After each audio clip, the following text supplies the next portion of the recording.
तो ये होमवर्क दिया गया था आपको, आई होप आपने कर लिया होगा। ठीक है, तो how to do it in shortcut, पहले तो वो लिख लेंगे।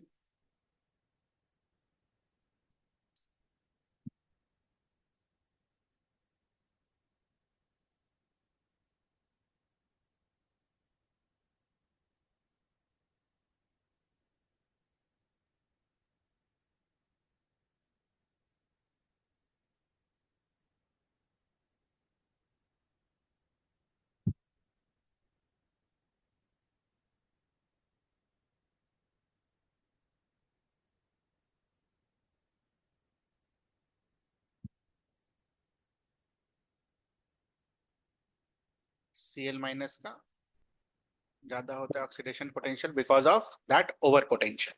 ठीक है, फटाफट आंसर कैसे आएगा ऑब्जेक्टिव का।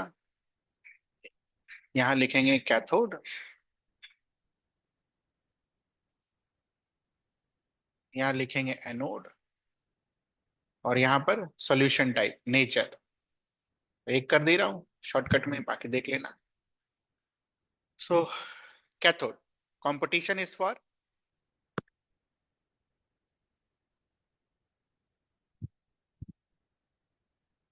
यहाँ पर कंपटीशन, कंपटीशन वाला पोर्शन लिखेंगे और फिर टिक लगा देंगे। लिथियम और H2O में H2O, SO4 2 माइनस और H2O में H2O। तो यहाँ पर रिएक्शन किसका होगा, वाटर का। नेचर क्या होगा, न्यूट्रल। इधर से O2 और H प्लस, इधर से H2 और OH minus. H plus OH minus मिलकर क्या बना देगा, न्यूट्रल। इस तरीके से इसमें से कुछ पूछना आपको, किसका क्या होगा, ऐसे ही करते हैं। कोई सा भी उठा लीजिए, मान लीजिए ये कॉपर, तो कॉपर +2, पहले लिख लेंगे H2O, SO4 2 माइनस H2O, उधर टिक लगाएंगे पहले। तो कॉपर +2, तो कॉपर +2 अदर कटायंस में, मतलब इसके आगे, तो ये SO4 2 माइनस और H2O, कौन आगे है, H2O आगे। ये यहाँ पर O2 और H प्लस आता है, तो सॉल्यूशन कैसा होगा, एसिडिक। इस तरीके से हम डायरेक्ट आंसर निकाल सकते हैं, जो हमारा ऑब्जेक्टिव टाइप में आएगा। और ये सारे क्वेश्चंस अगर अगर क्या देखा मैंने सीबीएसई में आता है, ठीक है, सीबीएसई में अगर आया तो ऐसे ही बनाने का। सीबीएसई में ये सारे नहीं है, वो बस ऊपर वाले हैं, एक्वस NaCl, मोल्टेन NaCl और इलेक्ट्रोलाइसिस ऑफ वाटर, ये तीन जो हमने डिटेल में पढ़ा था। ठीक है, हाँ। नाइन्थ क्या है, RCO। अरे यार, ये तो ऑर्गेनिक केमिस्ट्री में आपने पढ़ा होगा। This is Kolbe's electrolysis. तो यहां पर भी लिखिए Na+ और H2O, यही है ना, कोलवे ही है ना। ठीक है,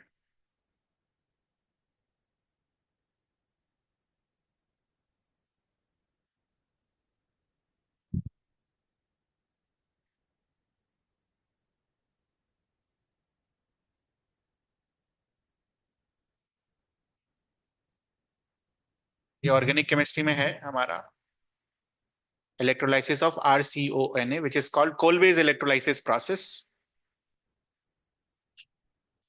ये दोनों तो क्लियर है, Na+ और H2O में, H2O आगे है। इसमें बेसिकली क्या होता है, ये CO2 बाहर निकलता है, R डॉट बनता है, और ये आता है आंसर CO2।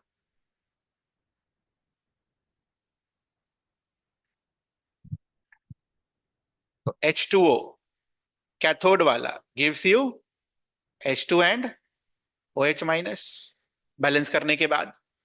ठीक है, सॉल्यूशन कैसा होगा, बेसिक।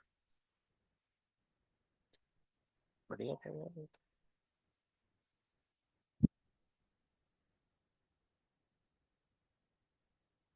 पुल बेस इलेक्ट्रोलाइसिस।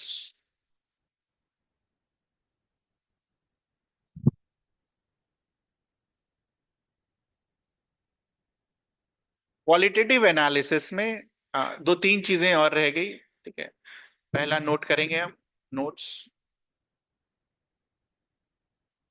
क्वालिटेटिव एनालिसिस में। Electrolysis of very very dilute aqueous NaCl।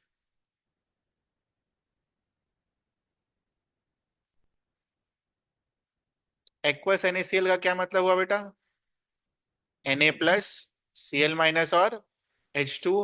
H plus और OH माइनस तो पहले से ही हटा देते हैं ना। व्हेन यू से वेरी वेरी डाइल्यूट, उसका क्या मतलब हुआ? ये भी खत्म।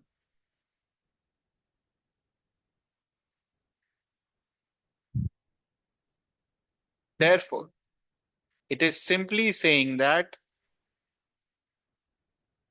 electrolysis of water। पढ़ना ध्यान से ये सब।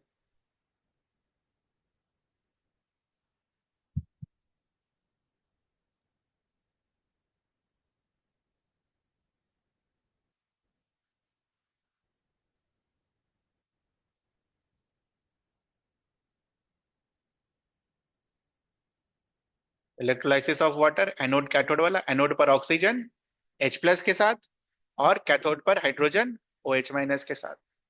ऐसे हम याद रखते। Point number 2,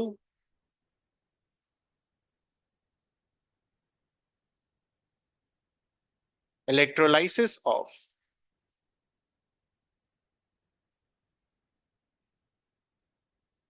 aqueous NaCl with या using mercury electrode, using mercury electrode।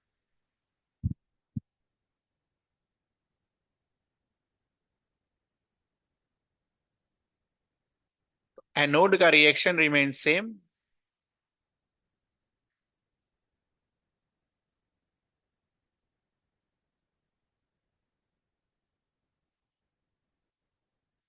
Cathode पर Na प्लस और H2O के लिए अगर ये नहीं होता, अगर ये नहीं होता तो H2O और Na के बीच में कंपटीशन होता, और H2O और Na के बीच में कंपटीशन में कौन जीतता?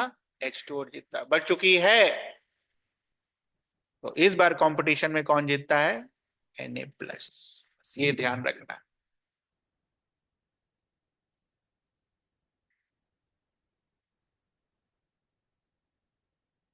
बेसिकली ये मरकरी के साथ मिलकर सोडियम का अमलगम बनाता है।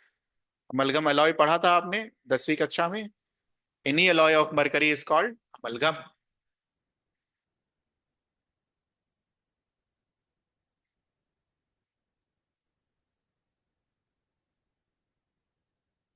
It is because of the reason ये reaction is more stronger than, ठीक है, electrochemical reactions. Normal reaction is more stronger than electrochemical reaction. Normal reaction is more stronger than electrochemical reaction. तो ये दो चीजें आपके लिए नई हो गई। इसमें इसको तो नया नहीं ही बोलेंगे, वेरी वेरी डाइल्यूट, क्योंकि इसमें तो कंसेप्ट अप्लाई करना था। वेरी वेरी डाइल्यूट का मतलब कि ये दोनों गायब हो जाएगा तो इलेक्ट्रोलाइसिस ऑफ वाटर, ये नया है आपके लिए। बट इसके बाद वाला आपके लिए पुराना है।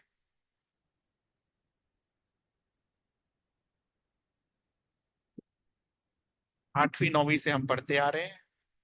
Electrolysis of aqueous copper sulphate with copper electrode. पढ़ा आपने ये? बताइए, कहीं पढ़ा हो 8वीं 9वीं कक्षा में, 8वीं 9वीं 10वीं? Electrolysis of aqueous copper sulphate with copper electrode।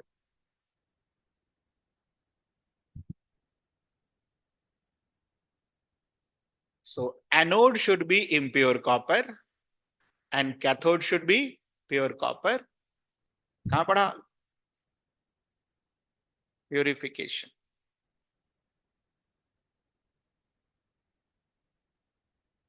Of metals.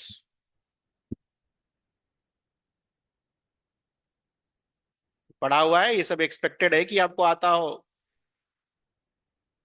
आजकल वो जमाना सब गया, जितना किताब में वही पूछेगा. पीछे वाला तो निश्चित पूछेगा.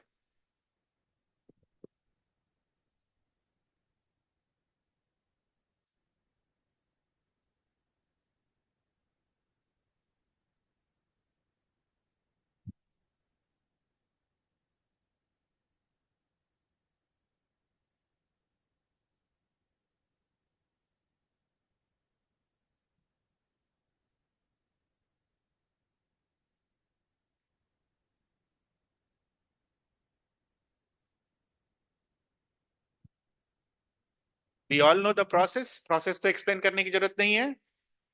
यहां से कॉपर टूटेगा, इधर आएगा. जो कॉपर इधर आया उतना ही कॉपर इधर डिपॉजिट हो जाएगा. What happens due to this?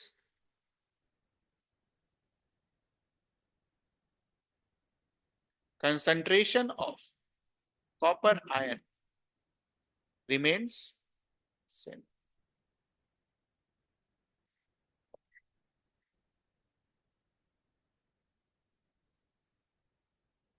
Cathode anode का रिडक्शन रिएक्शन लिख सकते हैं आप. यार ये सब बचपन से लिख रहे हैं, ये सब तो लिखने की जरूरत नहीं पड़नी चाहिए.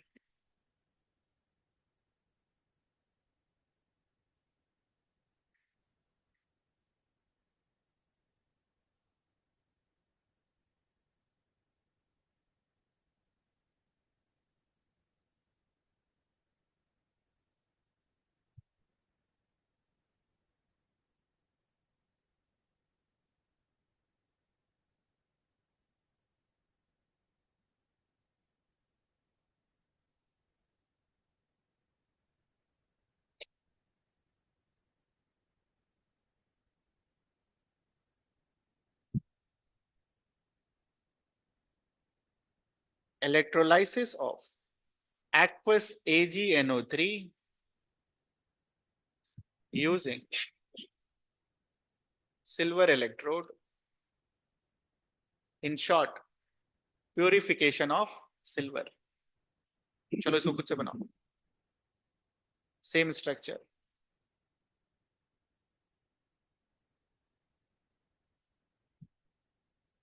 अरे ये सब पढ़ा हुआ है इसीलिए इतना फास्ट जल्दी जल्दी लिख रहे हैं. नहीं तो फिर खत्म नहीं होगा दिसंबर तक. धीरे धीरे पढ़ाया तो दिसंबर क्या, अगला फरवरी तक खत्म ना हो.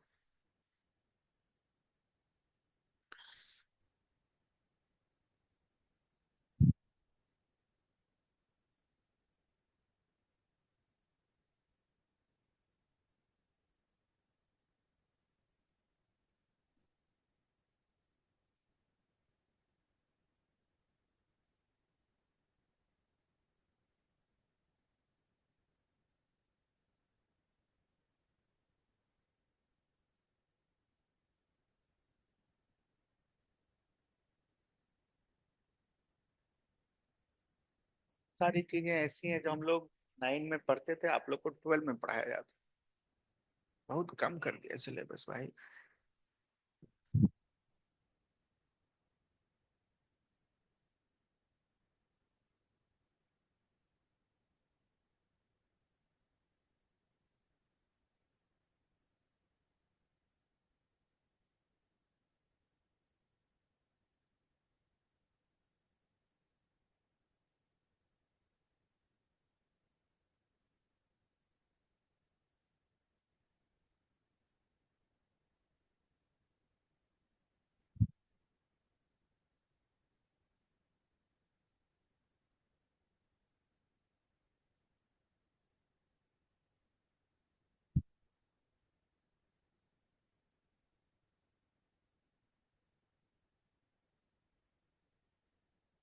What will happen?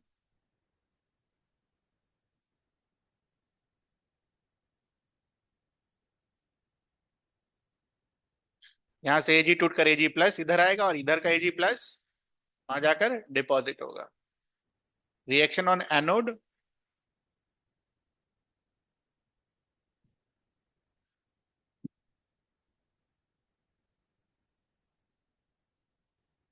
Reaction on cathode,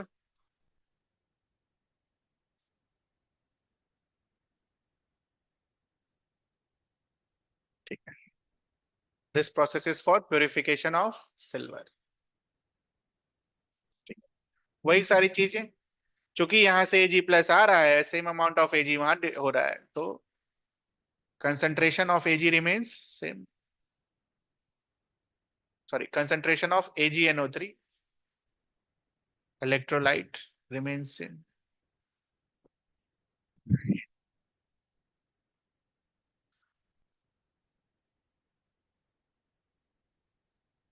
ये है सही आंसर।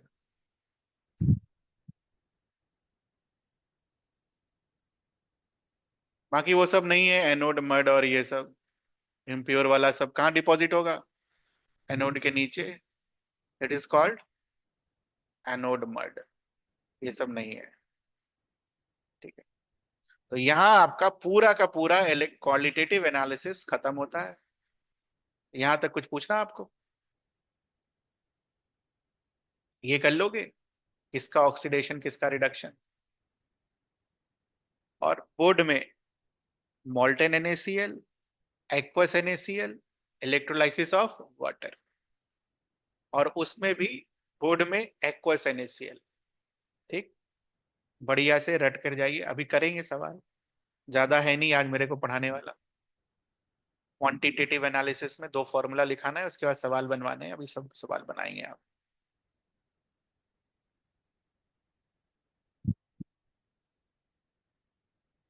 इलेक्ट्रोलाइसिस का क्वांटिटेटिव एनालिसिस,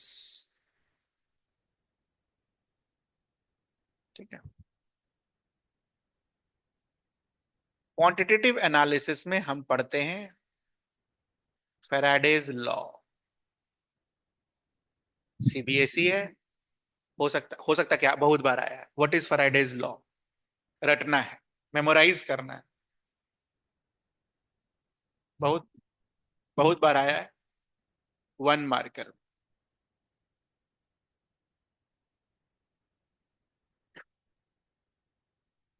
फ्राइडे के 2 लॉ हैं, एक फर्स्ट लॉ, एक सेकेंड लॉ। फर्स्ट, पहले समझ लेते हैं। जब भी हम करंट पास करते हैं इलेक्ट्रोड्स पर, जब भी हम करंट पास करते हैं इलेक्ट्रोड्स पर, तो अमाउंट ऑफ सब्सटेंस या तो डिपॉजिट होगा बेटा, या तो टूटेगा। That amount of substance is directly proportional to amount of current passed, ठीक है। जितना करंट आप पास करोगे उतना ज्यादा आपका डिपोजिशन होगा, ठीक है। इसी को दूसरे टर्म्स में क्या बोल सकते हैं? Current is equals to charge upon time. तो amount of substance deposited can be also related to amount of charge. अगर डायरेक्टली प्रोपोर्शनल टू करंट है तो डायरेक्टली प्रोपोर्शनल टू क्या लिख सकते हो? Charge. This is the first law. First law note करिए।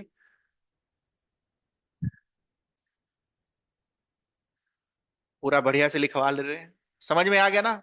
है क्या लॉ? स्टेटमेंट बढ़िया से लिखिएगा। अमाउंट ऑफ सब्सटेंस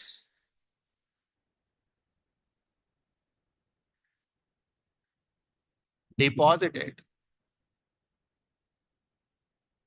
और लिबरेटेड, है ना, गैस वैस भी लिबरेट होता है at an electrode is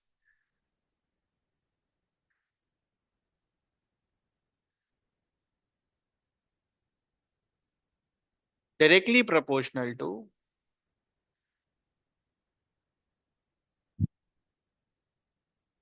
quantity of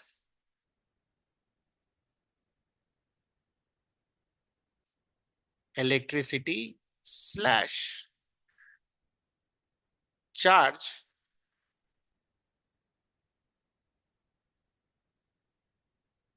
passing through the electrolytic cell.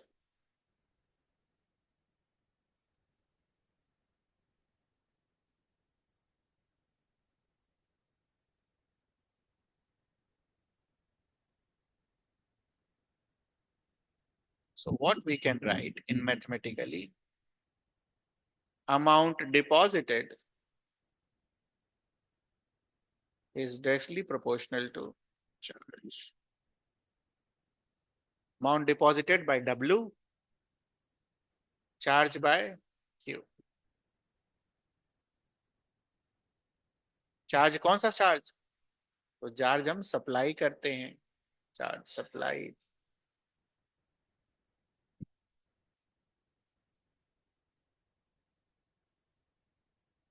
बचपन से मैथ्स में पढ़ते आ रहे हैं कि प्रोपोर्शनैलिटी का साइन हटेगा तो एक कांस्टेंट आएगा।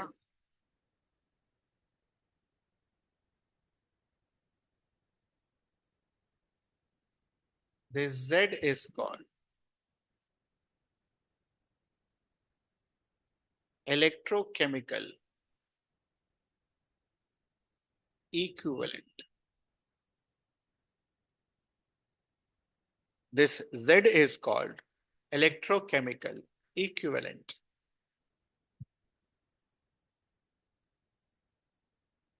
Z is defined as, mole concept में आपने ये पढ़ा होगा, इक्विवेलेंट वेट बाय फैराडे वाला कांस्टेंट F, फैराडे। शॉर्ट में क्या लिखते हैं? E/F। और अगर याद नहीं आ रहा है इक्विवेलेंट वेट, तो यहां लिख दे रहे हैं, equivalent weight is molar mass divided by n factor. Homework क्या है?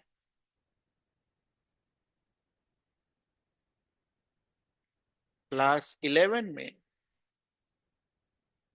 स्टोइचियोमेट्री 1 जब पढ़ाया गया, तब आपको n फैक्टर निकालने सिखाया गया, वो पढ़ना है। और स्टोइचियोमेट्री 2 पढ़ाया गया, stoichiometry 2 is redox. Redox reaction के लिए एन फैक्टर अलग से सिखाया गया कि एन फैक्टर कैसे निकालते हैं रिएक्शन का, बिना उसके। थोड़ा डिफिकल्ट है ये वाला टॉपिक।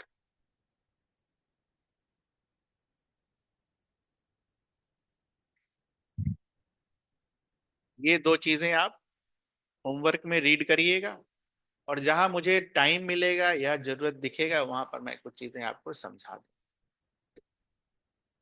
सब कुछ तो नहीं पढ़ाया जा सकता ना, उतना टाइम नहीं है अपने पास, तो इसको बदलेंगे। W will be equivalent weight by Faraday into Q।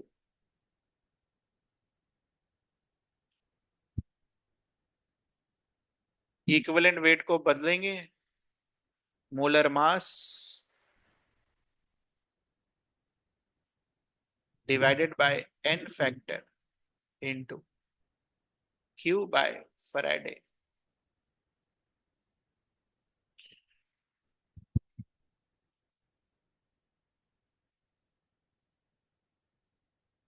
और थोड़ा maths, weight divided by molar mass क्या होता है बेटा?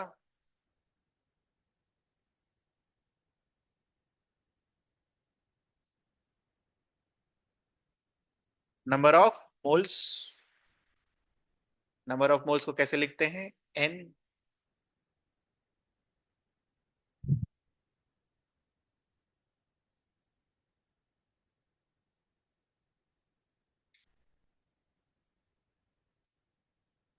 पूरा एक एक चीज लिख के दे दिया मैंने आप। So therefore Q will be equals to number of moles into n factor into Faraday. रटना है।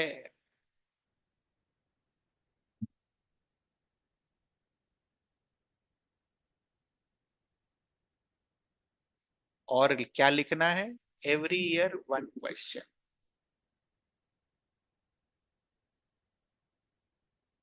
और वो वन क्वेश्चन क्या है वो भी लिख लें थोड़ी देर में। एक ही सवाल हर साल आता है।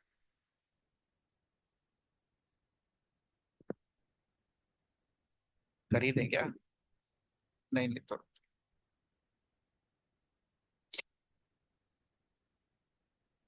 लिख लो वो वन क्वेश्चन क्या है।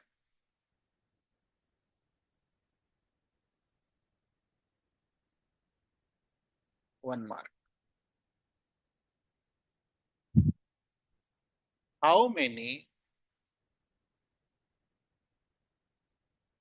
Faradays of charge are required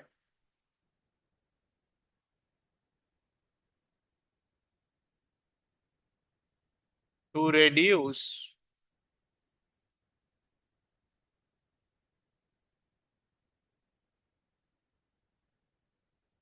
1 mole of MnO4 minus to Mn+2 every year? मोल भी नहीं बदलता बेटा, ये भी नहीं बदलता, ये भी हमेशा वही रहता है।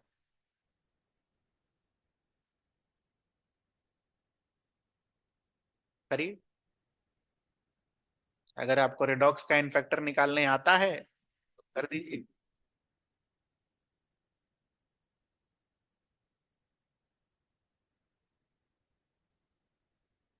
सात क्लासेस जो मैंने ली थी रेडॉक्स की, उसमें सिखाया मैंने आपको इनफैक्टर निकालना। Basically it's a race against time.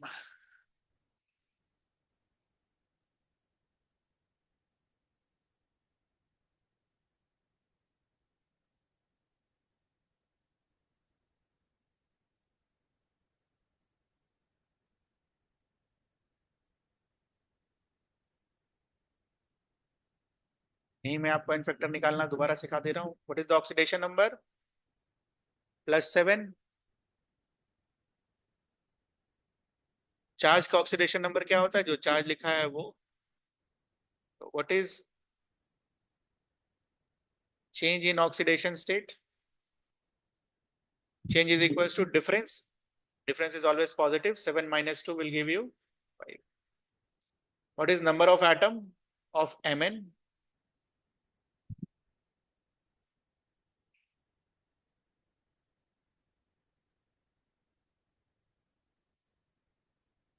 1.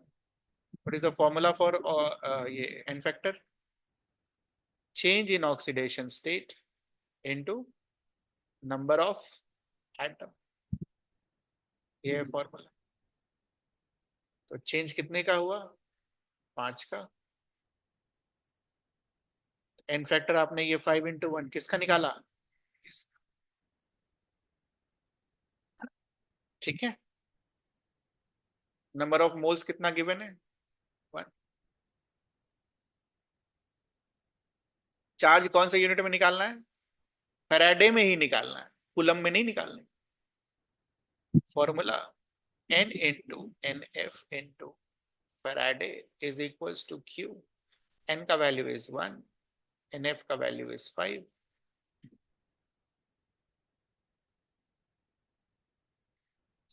Q is equals to 5 Faraday। हमेशा यही आंसर आएगा सीबीएसई। ये आया आपका आंसर? ठीक। सीबीएसई में यही आंसर आएगा। मोल नहीं चेंज करेगा, मोल चेंज किया तो मल्टीप्लाई कर देना बस। अभी तक तो नहीं किया। ठीक है। वेरी इंपॉर्टेंट, स्टार लगा लो 1 नंबर का। एक एक मार्क्स कीमती है। और उसमें भी पता हो कि ये आएगा, फिर अगर गलत कर दें तो फिर तो ये तो क्राइम है वो तो। ठीक है, चलो फिर ऊपर वाला second law.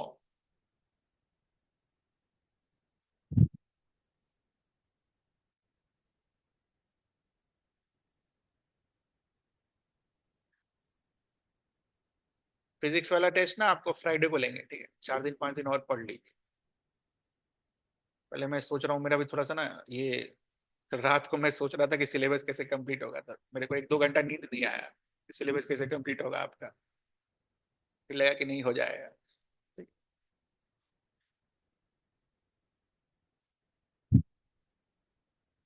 When a given quantity of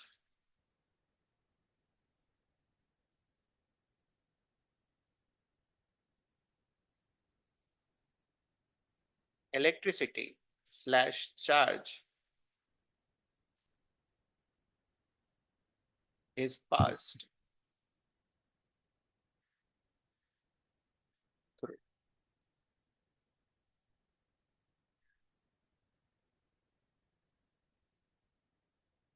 different electrolytes,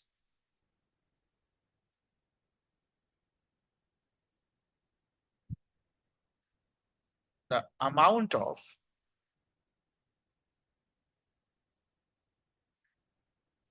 different substances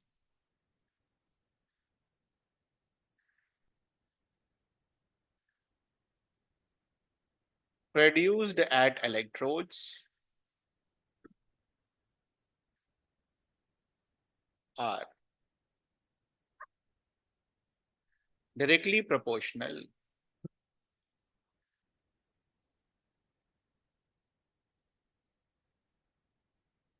to the respective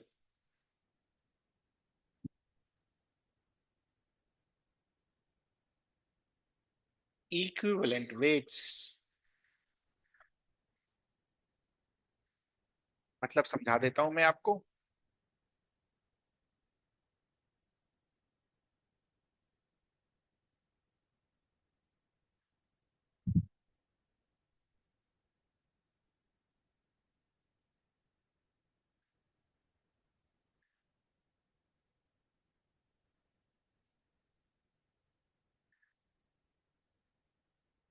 इधर से इधर कुछ डिपॉजिट होगा इलेक्ट्रिसिटी पास करने पर। मान लीजिए आपने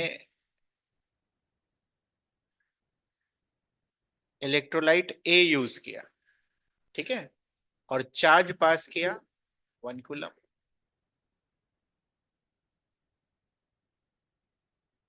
सेम सेटअप में आपने क्या किया, सेम सेटअप,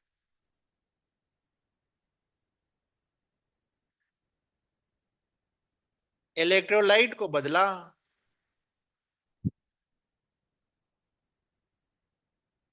इलेक्ट्रोलाइट बी, फिर कुछ डिपॉजिट होगा, चार्ज इज अगेन 1 कूलम। तो this is the meaning of first word, given quantity of charge, which means ये फिक्स्ड है, फिक्स्ड। तो अगर ऐसा होता है, डब्ल्यू ए, यहां वेट ए डिपॉजिट होगा, यहां वेट बी डिपॉजिट होगा, इसका इलेक्ट्रोकेमिकल इक्विवेलेंट या इक्विवेलेंट वेट इज ई ए, इसका इक्विवेलेंट वेट इज मान लो ई बी। तो when charge passed is same in both the electrolytes, they say that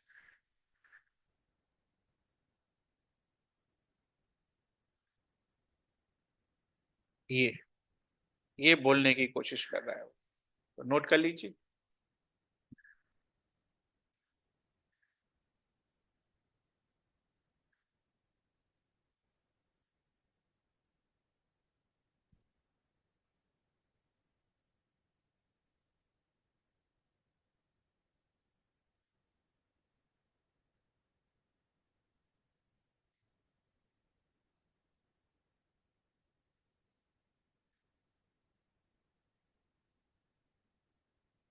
It can be derived from first law.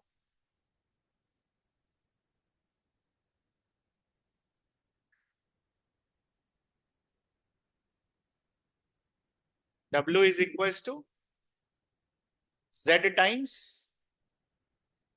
Q, Z is equals to E by F into Q, or W is equals to E into Q by F. Now, when you will write, ये सब नहीं है syllabus में derivation, WA क्या लिखाएगा? EA into Q divided by, चूंकि charge same है और F तो चेंज नहीं होने वाला, 96500,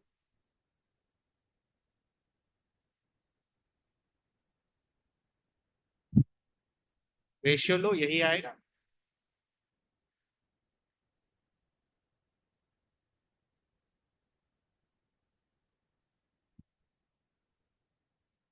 WA by WB is equals to EA by, ठीक है। इसके बाद थोड़ा मैथ्स, मैथ्स और क्लास 11 का chemistry. WA by EA is equals to WB by EB। EA को क्या लिखोगे? Molar mass of A divided by n factor of A, molar mass of B divided by n factor of B। Denominator का denominator math से ऊपर चला जाएगा, math से ऊपर चला जाएगा।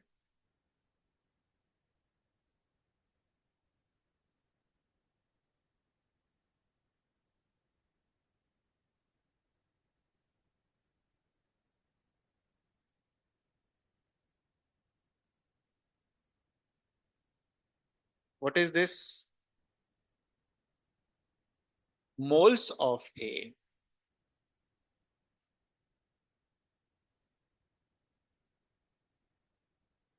moles of B।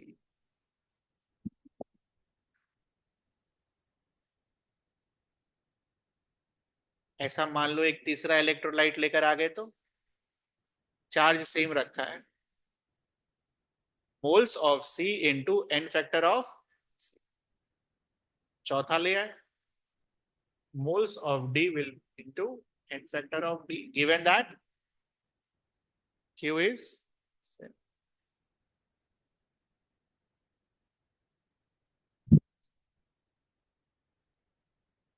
ठीक है, पूछना आपको इस,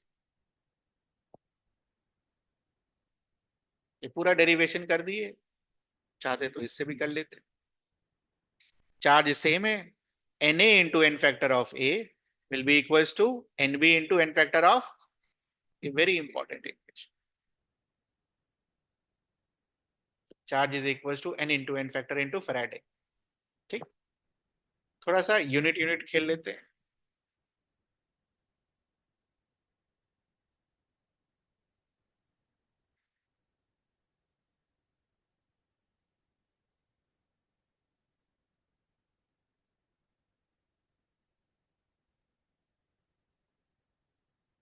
कभी कभी क्या मैक्सिमम टाइम क्या होता है, चार्ज ना देकर क्या दे देता है आपको? करंट। और टाइम, बचपन से क्या सीखा? एम्पियर। ये क्या चीज में होना चाहिए? सेकेंड।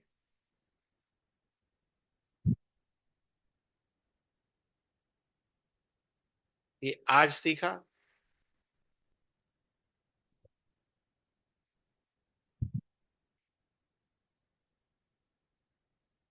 तो जब ये कूलम में चाहिए होता है, ध्यान से सुनेंगे, जब चार्ज कूलम में चाहिए, फैराडे में नहीं।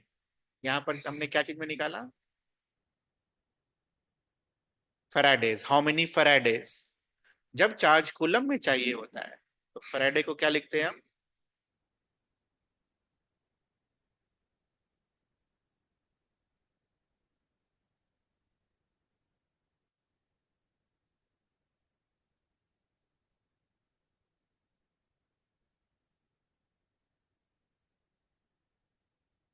इसका unit moles.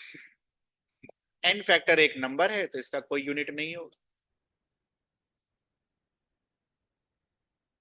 Unit and dimension के हिसाब से भी सही बैठ गया। चार्ज हमें जब फैराडे में चाहिए होता है,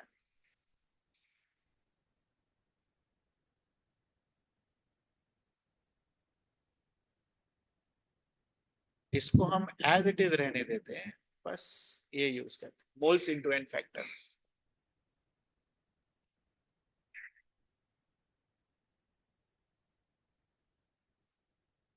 सभी को रेडॉक्स का एन फैक्टर कैलकुलेट करने आता है?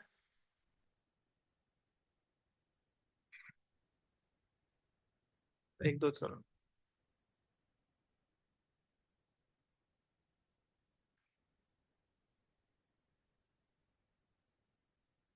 पढ़ लेना, पूरा नहीं करा रहा हूं मैं।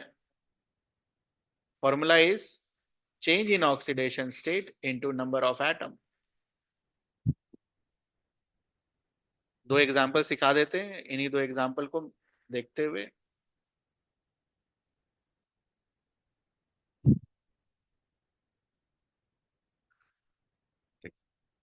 चलो, दिस इज +1, दिस इज 0। इसके लिए अगर एन फैक्टर कैलकुलेट करें, किसके लिए? वाटर के लिए।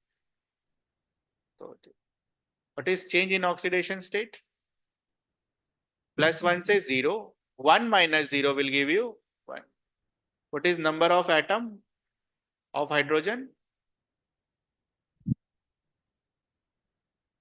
Therefore, n factor of H2O is equals to 1 into 2, which is equals to 2.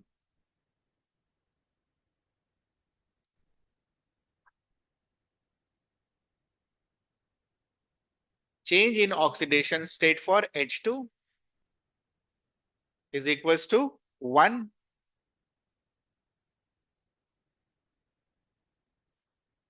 Number of atom of H2, hydrogen को अगर देखा जाए तो कितने एटम्स हैं? दो। H2 तो मॉलिक्यूल हो जाएगा। Number of atom of hydrogen is 2. N factor of H2 will be equals to change in oxidation state into number of atoms will be again equals to 2. तो यहां पर आपको ये दोनों का एन फैक्टर सेम आया, तो यहां पर चीजों को आप अप्रिशिएट नहीं कर पाएंगे। यहां आपका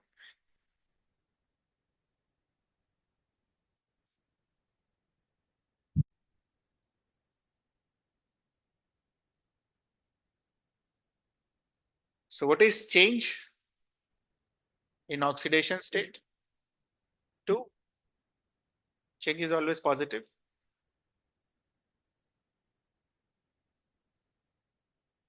Number of atom of O is equals to 1.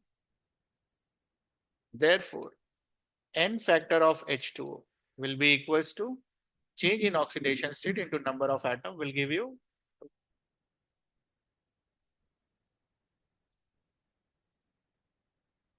change in oxidation state for O2 is again equals to 2, 0 से -2. Number of atom is equals to 2. N factor of O2 will be equals to 2 into 2, which is equals to 4. तो यहाँ अलग अलग आ गया। ठीक है, shortcut क्या है?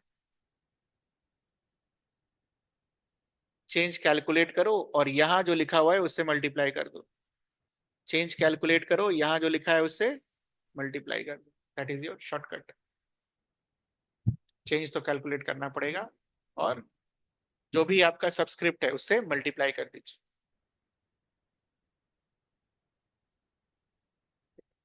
ये तो मैंने बस सिंपल वाले तरीके का बताया।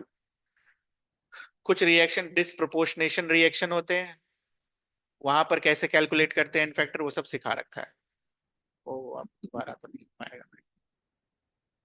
नॉर्मल रिएक्शन का कैलकुलेट कर लेंगे हम एन फैक्टर। बढ़िया, गुड।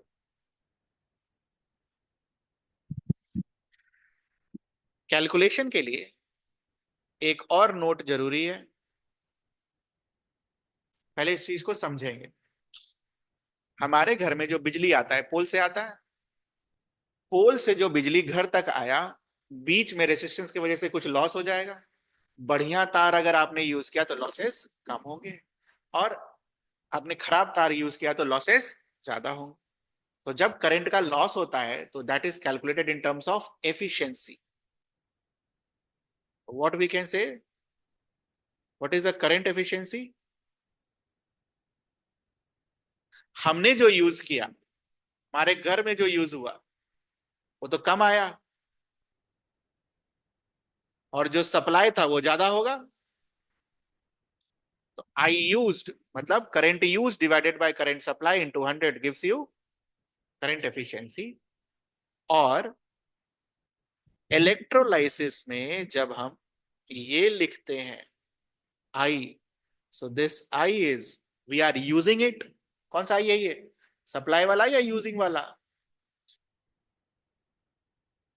इसको कैसे यूज करेंगे?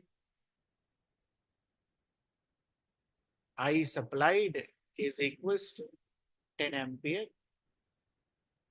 current efficiency is 20%, 80%. Calculate the current used for electrolysis.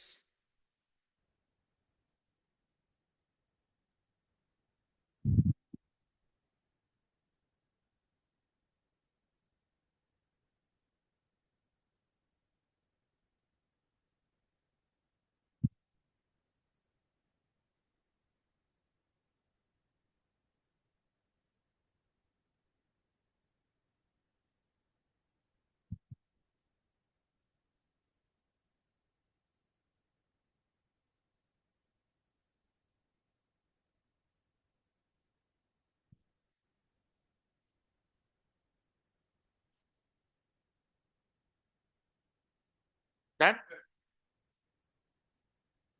80% of supplied will give you how much? 8 ampere. 10 में से कितना यूज कर पा रहे? 80%, 8 एम्पियर। तो यहां पर जब फॉर्मूले में लिखोगे तो यहां 10 यूज करोगे या 8 यूज करोगे? नॉट 10।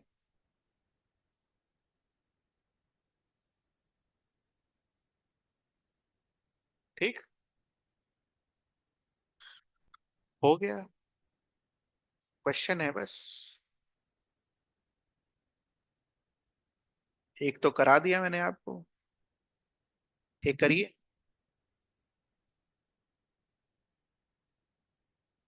यही है quantitative analysis.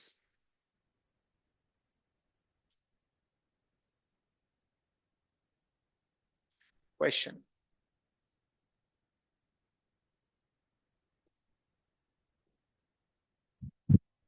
number of moles of Zn2 plus deposited when a current of 1.5 ampere is passed for 4 hours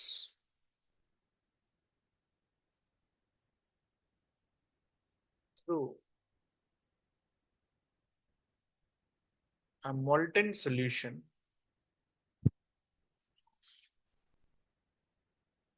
zinc salt.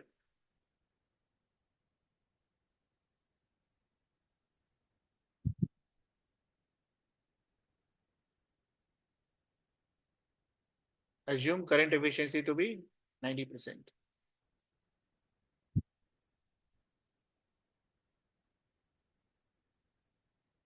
Calculate कीजिए नंबर ऑफ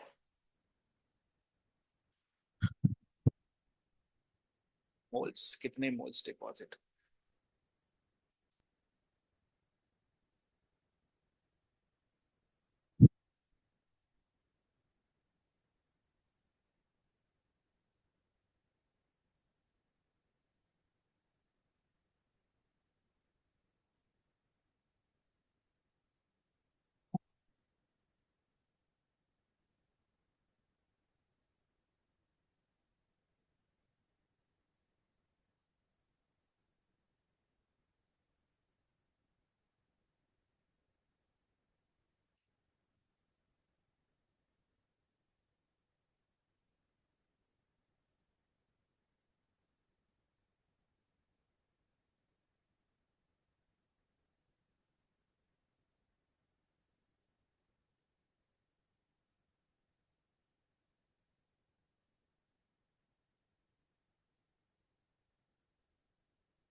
क्या जितने भी मैंने आपको प्रीवियस ईयर क्वेश्चन दिए प्लीज बना लीजिएगा, मेरे को रिवाइज कराने का टाइम नहीं मिलेगा।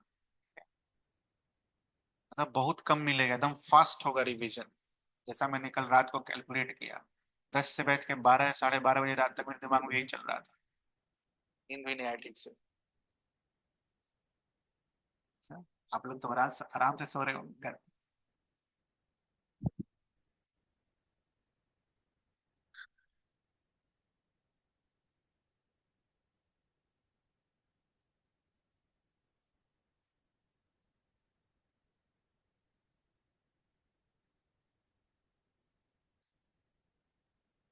अगली बार से जनवरी से ही पढ़ाना होगा सर केमिस्ट्री।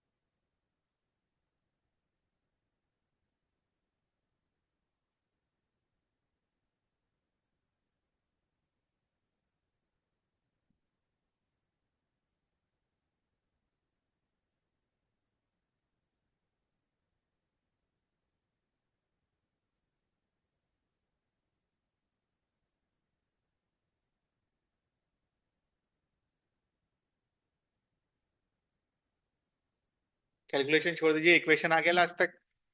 हाँ, वैल्यूज पुट कर लिया हमने, कैलकुलेशन कर लीजिएगा। तो कितना करंट पास कर रहे हैं, 1.5 एम्पियर। Efficiency is 90%।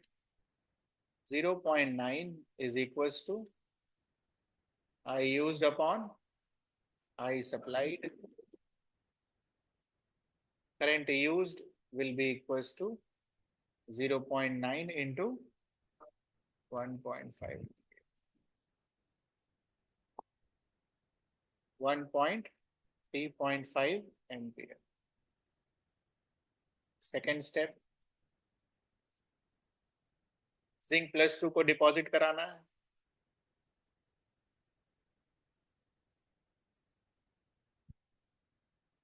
+2 से 0, n factor will be, formula put करिए, Q is equals to I into T is equals to n into n factor into Faraday. I जब हम एम्पियर में यूज करते हैं, टाइम 4 घंटे का है, सेकेंड्स में चाहिए। एन तो निकालना ही है, एन फैक्टर कितना है, 2। इसको क्या चीज में यूज करेंगे हम, 965। ये आया आपका इक्वेशन।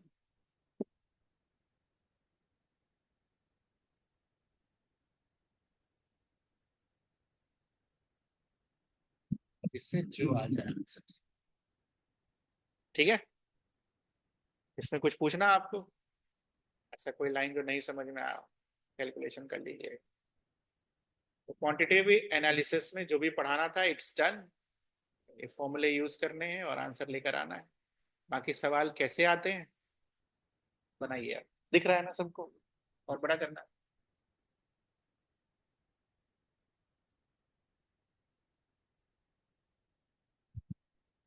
पहले 70, 71, 72, 70 जो दिख रहा है स्क्रीन पर बना जाइए।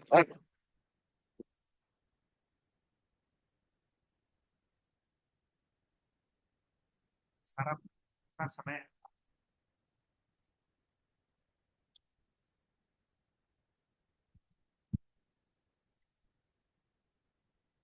आंख बंद करके रात में भी कोई पूछेगा तो क्या लिखेंगे हम, क्या होगा आंसर पहले वाले का।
सवाल क्या है? मैक्सिमम टाइम यही है।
क्या होगा इसका आंसर?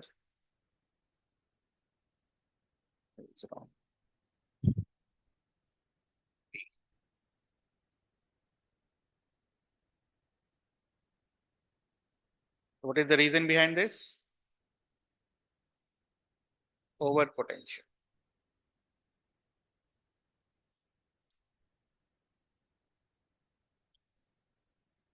क्लोरीन का हायर ऑक्सीडेशन पोटेंशियल क्यों हो जाता है? Due to over potential.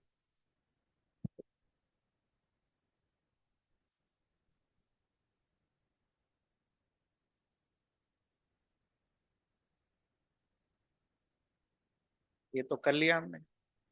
Aqueous NaCl।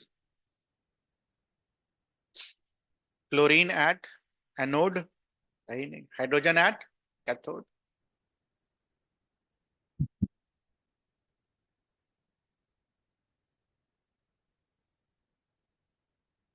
इधर प्रोडक्ट्स ऑफ इलेक्ट्रोलाइसिस, कॉपर +2 कहाँ है? वाटर के आगे। वाटर के आगे है तो इसका रिडक्शन होगा। रिडक्शन में क्या मिलेगा आपको? सिखाया अभी जस्ट। इधर क्लोरीन और वाटर में से, ठीक है, कौन जीतेगा? क्लोरीन। क्यों जीतेगा chlorine? Due to over potential. भले ये कम हो, बट क्लोरीन की जीत क्यों होगी? Due to over potential. ठीक है। तो चूंकि ये शायद 1 मार्क्स का है या 2 मार्क्स का है, 2 मार्क्स का है, तो लिखना होगा बेटा, है ना। रिएक्शन लिख कर समझाइएगा, write reactions and then explain. ठीक है, समझ गए ना? Write reactions and then explain, मतलब कहने का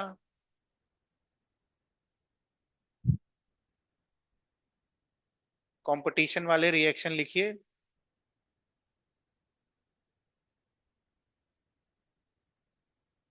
ठीक है, मैं बस समझा दे रहा हूं, लिख तो आप लोग ही।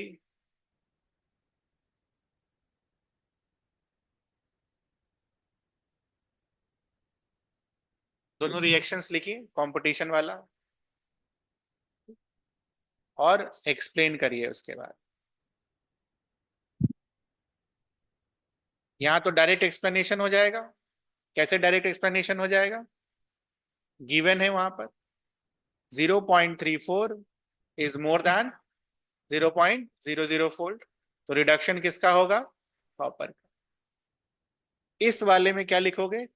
Even though the oxidation potential of this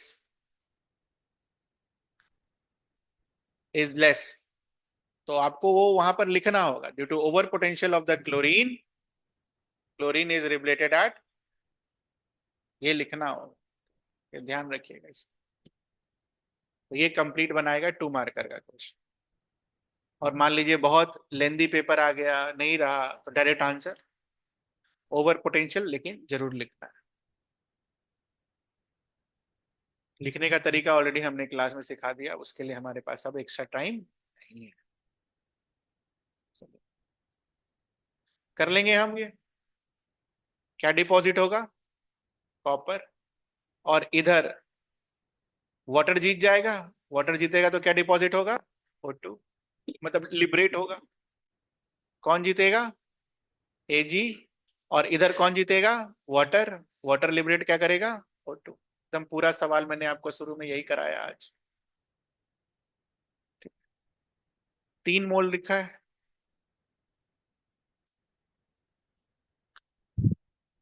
IT 2 ampere into time t is equal to n into n factor. n is how much? 3 moles. Fe+3 से Fe+2 कितना रिड्यूस हो रहा है? 1। एटम भी 1 है, n factor is 1 into 96500। Time निकल जाएगा हमारा। टाइम क्या चीज में आएगा? सेकेंड्स में।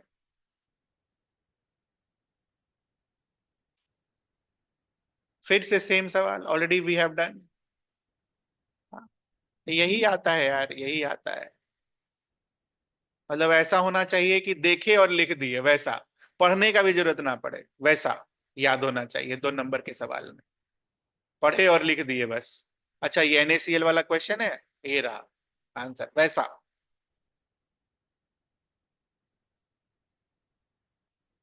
Ag deposited at cathode, AgNO3 और Ag इज +1, Ag इज 0। कितने की चेंज है? 1 का चेंज है, और एटम कितना है? 1। तो N फैक्टर कितना होगा? 1। उसके बाद करंट कितना है? 2 एम्पियर का। कितने देर के लिए? 15 मिनट। सो 2 × 15 × 60, ये हो गया हमारा चार्ज।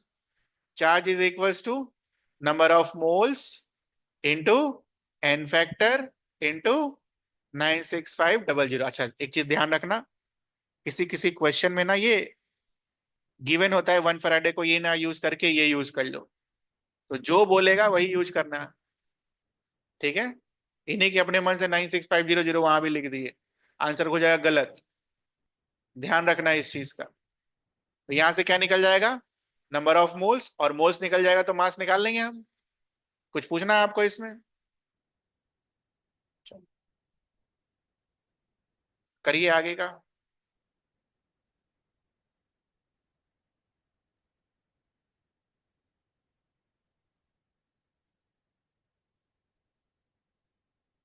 ये इसके बारे में भी बोला था, 2 नंबर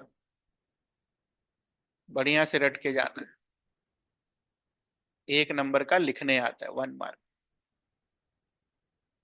2 मार्क्स दोनों मिलाकर है ना?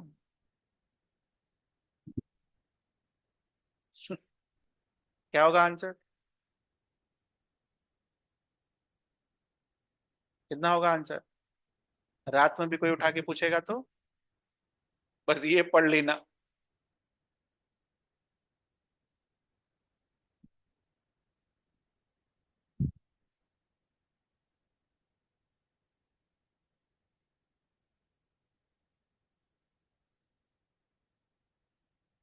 वेरी इंपॉर्टेंट, ये तो बहुत इंपॉर्टेंट।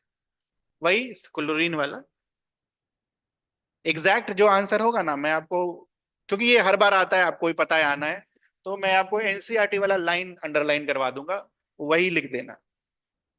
थोड़ा सा भी गड़बड़ नहीं होना चाहिए। अब जब पता है कि ये आएगा 2 नंबर में, 1 नंबर में, तो वो भी गड़बड़ नहीं होना चाहिए।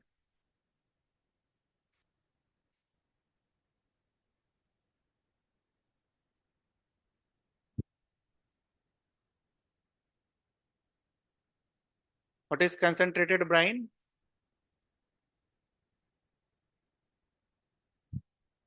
फ्लोरोगारी प्रोसेस में आप पढ़ते हो एक्वस NaCl।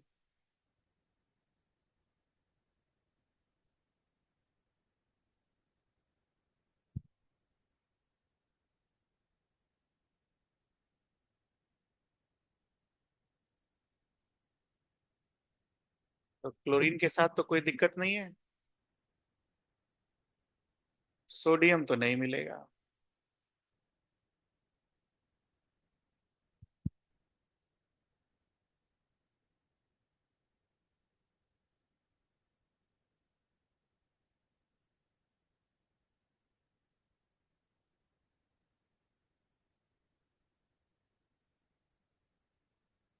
कैथोड पर हाइड्रोजन, एनोड पर क्लोरीन गैस। सिंपल।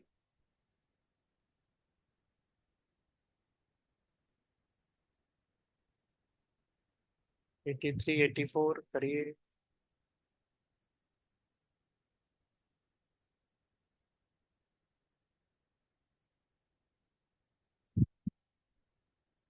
75।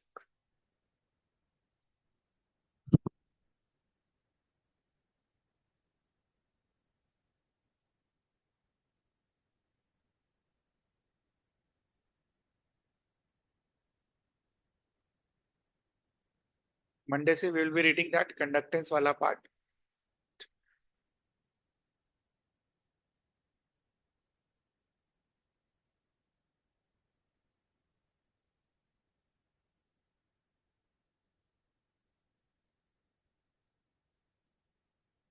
चार और दो, 6 मार्क्स हो गया हमारा।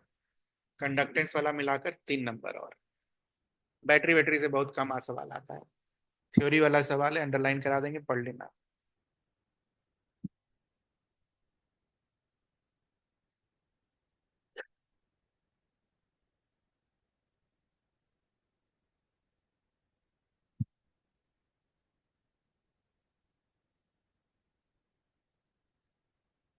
83 में कौन सा लॉ है बेटा? पहला वाला, दूसरा वाला?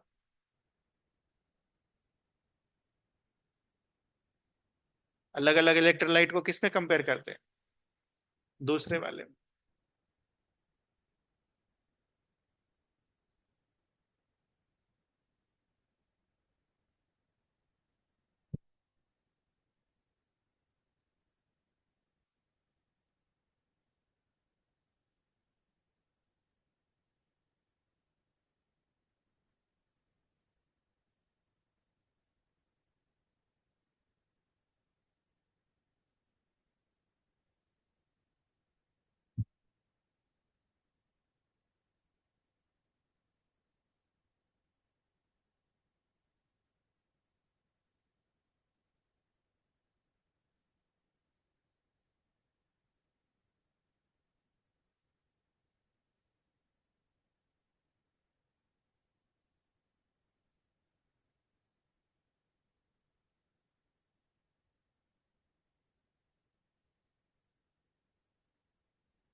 सेवन एट नाइन टेन के बच्चों को मैं कितना बोलता हूँ, मैथ्स अच्छा होना चाहिए।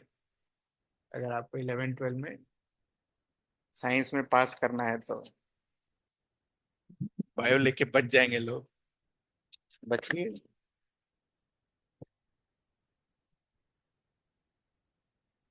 बच जाएंगे।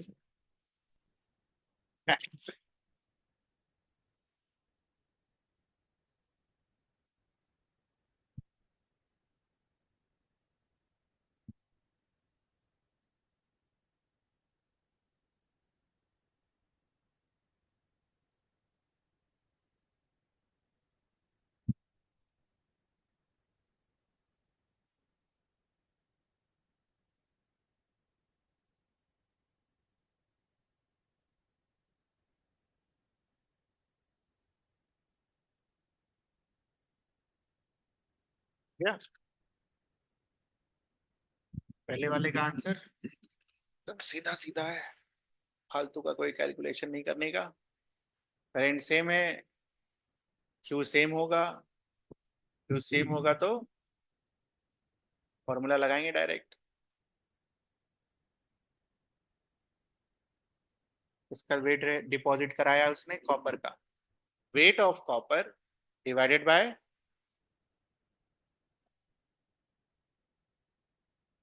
Equivalent weight of copper is equals to weight of zinc divided by equivalent weight of zinc.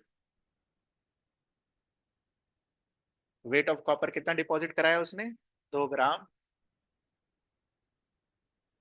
What will be the equivalent weight of copper, 63.5 divided by उसका एन फैक्टर, कॉपर का एन फैक्टर कितना होगा 2, Cu+2, by default +2 लेते। और यहाँ कैसे पता चलेगा +2 लेना है, कॉपर सल्फेट, तो कॉपर सल्फेट में कॉपर कितने पर है +2 is equals to x upon zinc का कितना दे रखा है 65, और जिंक का भी इक्विवेलेंट वेट क्या होता है 2। What will be the value of x, 2 divided by 63.5 into 65, ये रहा आंसर। तो लगभग 2 ही के अराउंड, 2 से थोड़ा सा ज्यादा, कैलकुलेट कर लेना। ठीक है, कुछ पूछना है आपको इसमें, कुछ आएगा।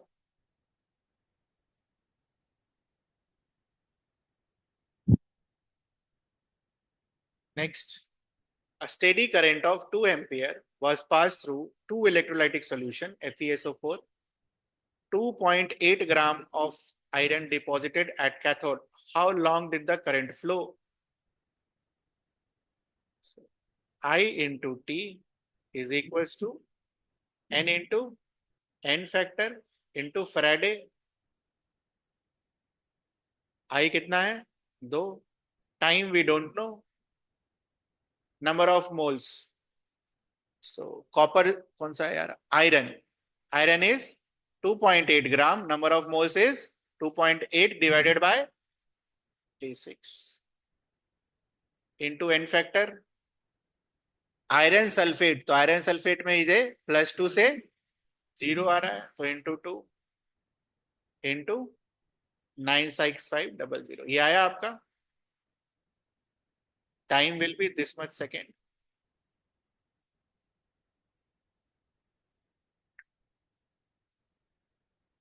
ठीक है,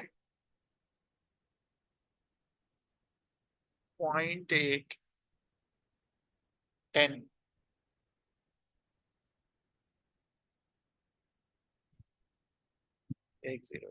9650/2। सेकेंड पार्ट क्या बोलता है, उतना ही करंट में और उतना ही समय में जिंक कितना होगा, तो इसमें कौन सा लॉ लगाना है, सेकंड वाला।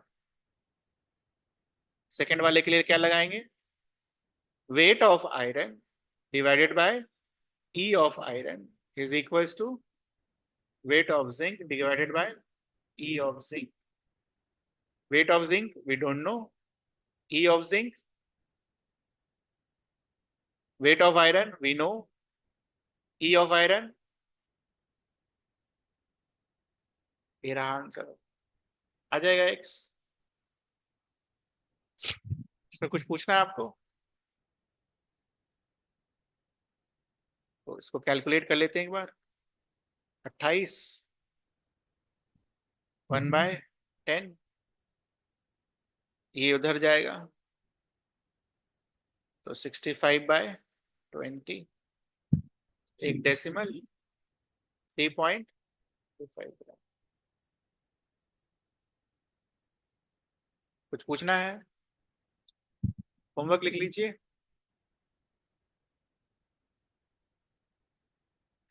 85 to 91, 85 to 91, आप बिल्कुल यहाँ आप दे सकते हैं। 5 नंबर वाला सवाल सब कर लिया हमने, एनएफई सेल वगैरह सब, इस तरीके के 5 मार्कर। उसके बाद इसी तरीके का रहता, 3 और 2, ये अभी नहीं करा, ये करेंगे। यही 3 इंपॉर्टेंट टॉपिक भी है, ठीक है। इलेक्ट्रोलाइसिस, नॉइस्ट इक्वेशन, और वही जो तीसरा पढ़ेंगे कंडक्टेंस। 99% आप श्योर रहो, 9 नंबर 9 मार्क्स का जो सवाल है ना, यही 3 से आएगा। किस्मत खराब रहा तो ये सब भी आ सकता है, ठीक है। बैटरी वाला जो लास्ट में थ्योरी, किस्मत खराब रहा तो, नहीं तो ऐसा नहीं रहता है जनरली, चीजें बदल चुकी हैं पूरी, ठीक है। तो आजकल अब यही सवाल आता है, 9 में से 6 मार्क्स तो आप श्योर रहो, यही 3 टॉपिक से सवाल आने वाले हैं, ठीक। तो बढ़िया से करके जाए, एकदम सीधा सीधा सवाल रहेगा यार। फॉर्मूला पता होना चाहिए, put the value get the answer, और ये तो एकदम श्योर है ये सब, ठीक है। तो 85 से लेकर 91 तक बना लीजिएगा, ये भी हम भेज दूंगा, मैं पूरा ही भेज दूंगा आपको। ये पूरा वाला रेडी हो गया है, फोटो खींच के समय मिल गया मेरे को, 1 से लेकर पूरा 114 तक, ठीक है। जा सकते हैं आप।